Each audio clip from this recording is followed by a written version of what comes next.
Hello students, आज हम लोग सबसे इम्पॉर्टेंट या यूँ कहें कि सबसे कंट्रोवर्शियल इशू को देखेंगे जो 2000 रुपये के नोट को लेकर के आया हुआ है। इसमें अलग अलग जो गाइडलाइन बनाएंगे उसको भी हम लोग देखेंगे। तो सबसे पहले यहाँ पे जो तीन टर्म्स दिए हुए हैं, एक डिनोमिनेशन और दूसरा जो सबसे इम्पॉर्टेंट है लीगल टेंडर। तो पहले हम जानेंगे डिनोमिनेशन को लेकर के कि डिनोमिनेशन होता क्या है। आपको ही पता है कि आरबीआई जो नोट छापती है उसके लिए गाइडलाइन बना हुआ है कि कितने रुपए तक का नोट छाप सकती है। तो 2 रुपये से लेकर के वो 10,000 रुपये तक का नोट यानी कि एक तरह से डिनोमिनेशन कर सकती है, 10,000 रुपये तक का नोट छाप सकती है। और दूसरा जो है कि ये लीगल टेंडर जो है ये आरबीआई ही जारी करती है कि जो नोट के लिए लीगल टेंडर अगर आपने जारी किया है तो पूरी तरह से वैध एक तरह से करेंसी है जिसको आप ले सकते हैं और उसकी अकाउंटेबिलिटी बनी रहती है। चलिए अपने अगले स्लाइड पे हम देखते हैं। यहाँ पे बोला जा रहा है कि 2000 का जो डिनोमिनेशन बैंक नोट है उसके बारे में। तो यहाँ देखिए कि 2000 का जो डिनोमिनेशन नोट है यानी कि जो जारी किया गया था बैंक नोट, उसके लिए सबसे इम्पॉर्टेंट है कि ये जारी कब किया गया और दूसरा है इसके अंदर कौन से सेक्शन आते हैं, जो ये काफ़ी इम्पॉर्टेंट है। मतलब ये जारी कब किया गया और इसके लिए कौन सा सेक्शन, ये एक तरह से एमसीक्यू सवाल भी आ सकते हैं। तो ये 2016 में जारी किया गया और इसके लिए जो सेक्शन आरबीआई का है वो 24(1) सेक्शन के अंतर्गत जारी की गई। दूसरा है कि 500 और 1000 के नोट्स को जब लीगल टेंडर से एक तरह से बाहर किया गया यानी कि विड्रॉ किया गया जो लीगल टेंडर से है, जैसा कि मैंने अभी बताया आपको कि आरबीआई ही से लीगल टेंडर से बाहर कर सकती है। तो लीगल टेंडर से बाहर किया गया, उसके बाद उस आवश्यकताओं को पूरा करने के लिए 2000 के नोट को छापे गए। यानी आप 500 1000 का नोट जब आप लीगल टेंडर से बाहर करते हैं तो उस समय सर्कुलेशन ऑफ करेंसीज को देखते हुए 2000 के नोट छापे जाते हैं। इसके नेक्स्ट पैरा में दिया हुआ है कि जो इसके जो ऑब्जेक्टिव खास करके रहे हैं जो 2000 के नोट को लेकर के, वो सबसे इम्पॉर्टेंट ये रहे हैं कि 2000 का नोट जो है 2018-19 के बाद छापना एक तरह से बंद हो गया। यानी अपने रिक्वायरमेंट को पूरा करने के बाद 2000 के नोट 2018-19 के बाद ये छापे नहीं गए हैं। नेक्स्ट आर्टिकल में दिया हुआ है कि why has the RBI withdraw 2000 rupees notes. अब देखिए सबसे इंपॉर्टेंट है कि 2000 के नोट को आखिर आरबीआई ने क्यों एक तरह से वापस लेने की बात कर रही जा रही है। तो जैसा कि पिछले आर्टिकल में मैंने बोला कि 2018-19 के बाद ये स्टॉप कर देगा, मैंने ये छापा ही नहीं गया। और दूसरा जो सबसे इंपॉर्टेंट है कि जो 2000 के जो नोट है ये एक तरह से देखा जाए तो मार्च 2017 के बाद ये लास्ट एक तरह से छापा गया 2017 के बाद। और इसका जो लाइफ स्पैन जिसे बोलते हैं कि किसी भी नोट के लाइफ स्पैन है 4 से 5 ईयर्स होते हैं।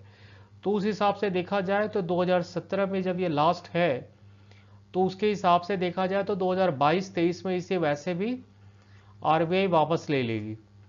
अब यहाँ पे सवाल आते हैं कि इसको लेने के लिए क्लीन नोट पॉलिसी की भी जिक्र की गई है जो 2000 के नोट को लेकर के डिनोमिनेशन को लेकर के लाया गया है। हम क्लीन नोट पॉलिसी के बारे में भी जानेंगे। दरअसल क्लीन नोट पॉलिसी है ये 1999 में इंट्रोड्यूस किया गया। बिमल जलान उस समय आरबीआई के गवर्नर थे। ये होता क्या है इसे हम समझेंगे।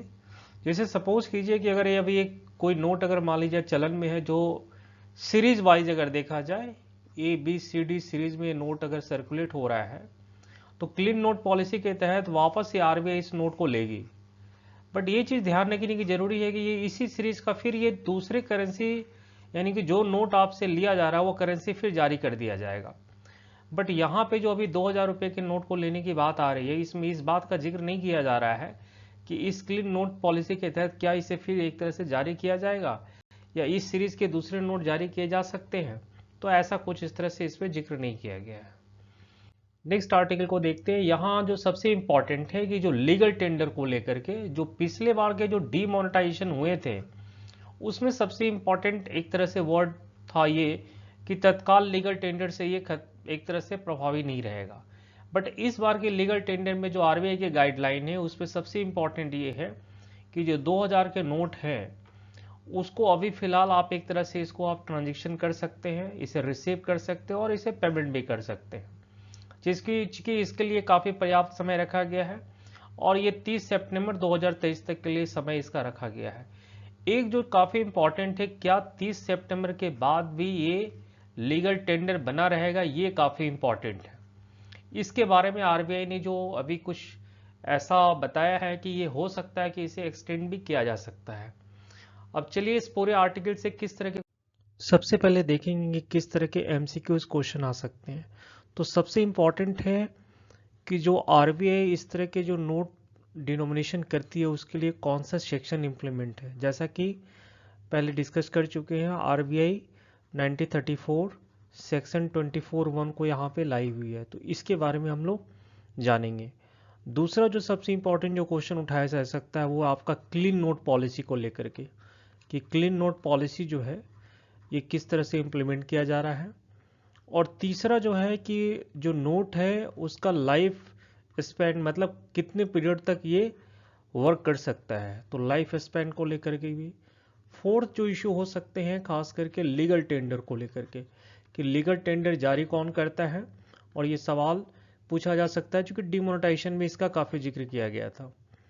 फिफ्थ क्वेश्चन आ सकते हैं इसमें खास करके कि जो 2000 के जो नोट हैं इनको वापस जो लिया जा रहा है उसके क्या रीजन या स्पेसिफिक क्या इसके रीजन हो सकते हैं। सिक्स्थ है कि आरबीआई जो अभी नोट छापती है तो मैक्सिमम कितने रुपए तक का नोट छाप सकती है। इन सभी क्वेश्चन को देखें, और साथ साथ ये भी देखने की जरूरी है कि केवल इसमें एमसीक्यू ही नहीं बल्कि डिस्क्रिप्टिव में किस तरह के सवाल आ सकते हैं। तो आने वाले समय में और भी जो फाइनेंस टॉपिक होंगे उस पर एमसीक्यू के साथ साथ उसके कॉन्सेप्ट को भी हम लोग चर्चा करेंगे। धन्यवाद।